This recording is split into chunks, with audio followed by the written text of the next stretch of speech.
1891 में शुरू होता है एंग्लो मणिपुर वॉर, जिसमें एक बार फिर ब्रिटिशर्स की जीत होती है।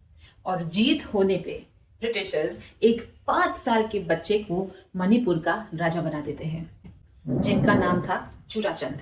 और इसी दौरान नागा कम्युनिटी के साथ साथ कुकी कम्युनिटी भी अब माइते एरिया में इन्वेड करने लगी थी। इस दौरान कुकीज भी माइते एरिया में बढ़ने लगे, लेकिन 1917 में वर्ल्ड वॉर 1 शुरू होने वाला था और ब्रिटिशर्स आते हैं मणिपुर में सोल्जर्स की मांग करने।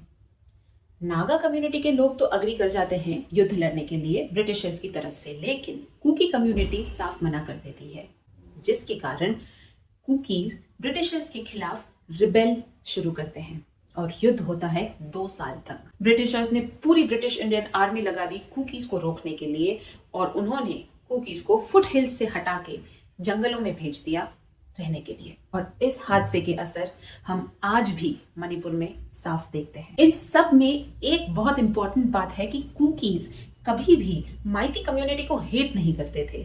कुकीज को तो लाया ही इसीलिए गया था ताकि वो माइतीज की रक्षा कर सके, और वो उस काम को बखूबी कर रहे थे। यहाँ तक कि मणिपुर के जो आखिरी राजा थे, राजा बोधचंद्र जी, उनके जो 4 बॉडीगार्ड्स थे वो कुकी कम्युनिटी के ही थे। तो कुकी कम्युनिटी को कभी भी माइतीज से कोई प्रॉब्लम नहीं थी, उनकी प्रॉब्लम थी ब्रिटिशर्स से, क्योंकि ब्रिटिशर्स कर रहे थे डिवाइड एंड रूल। वो टेंशंस क्रिएट कर रहे थे, प्रॉब्लम्स क्रिएट कर रहे थे इन तीनों कम्युनिटीज के बीच, जिसके कारण आज जो हो रहा है वो हो रहा है। लेकिन आजादी के बाद जितनी भी सरकारें आई, कोई भी इन तीनों ग्रुप्स को इकट्ठा नहीं कर पाई, वो कभी इन पे ध्यान ही नहीं दे पाई, जिसके बनते इनके बीच की टेंशंस, इनके बीच की प्रॉब्लम्स और बढ़ती गई।